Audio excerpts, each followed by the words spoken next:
उपमुख्यमंत्री एकनाथ शिंदेंच्या हस्ते ही महापूजा संपन्न झाली। तर महापूजेचा मान यावेळी नांदेडच्या वालेगावकर दाम्पत्याला देण्यात आला। यावेळी नांदेडच्या या दाम्पत्यासोबत उपमुख्यमंत्री एकनाथ शिंदे यांनी कार्तिकी एकादशी निमित्त विठ्ठलाची महापूजा केली।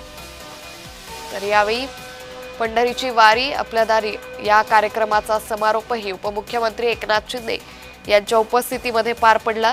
कार्तिकी वारीचा समारोप उपमुख्यमंत्री एकनाथ शिंदे यांच्या उपस्थितीमध्ये झाला।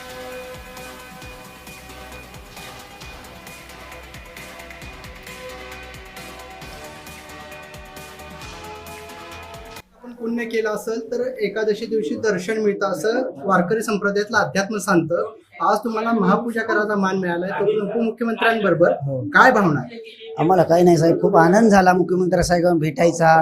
काय पांडुरंगाची कृपा होती की सगळे आमचे 15 ते 20 माणूस होतं, त्यांच्या सोबत होतो। मग आम्हालाच पांडुरंगाची अशी काय साहेबाला बुद्धी दिली की आम्हालाच वरले त्याने आमच्या माळी बघल्या। माळकरी हा का म्हणले, हो जोडी आम्ही म्हणले नवरा बायको आम्ही, हो साहेब म्हणलो। मग तुम्हाला आम्हाला मानाच संधी द्यायची आहे म्हणले, मुख्यमंत्री तुम्हाला मान द्यायचा आहे म्हणले, तुम्ही आता थांबा म्हणले। आम्ही थांबले, आम्ही सगळे वारकरी आमचे गेलेत। आता आमचे 19 माणूस आहे साहेब आमच्या वारीच्या दिंडीचं, बाया 15, आम्ही आमचे वडील भाऊ आहात, त्याला आनंद वाटला। कुठं आहात म्हणले, त्याने वाट पाहिली आमची, आमचा मोबाईल म्हणलो बा संधी भेटली, मी मंदिरात भेटलो, साहेबांना आम्हाला ठेवून घेतलं, मान देणारा शिंदे साहेबासंग म्हणलो, साहेबासंग मग त्याला आनंद वाटला। राहा म्हणले, आम्ही येतो म्हणले, आता भाऊ आमचे बाहेर आहात, वाट पाहिली, बोलायला बोलतो म्हणाली, मधात येतो म्हणाली।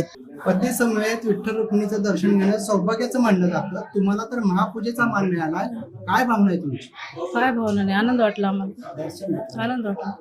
गावाकडे निघायला वाटलं होतं का की आपल्याला अशा प्रकारचा मान मिळेल? नाही वाटलं नव्हतं आम्हाला।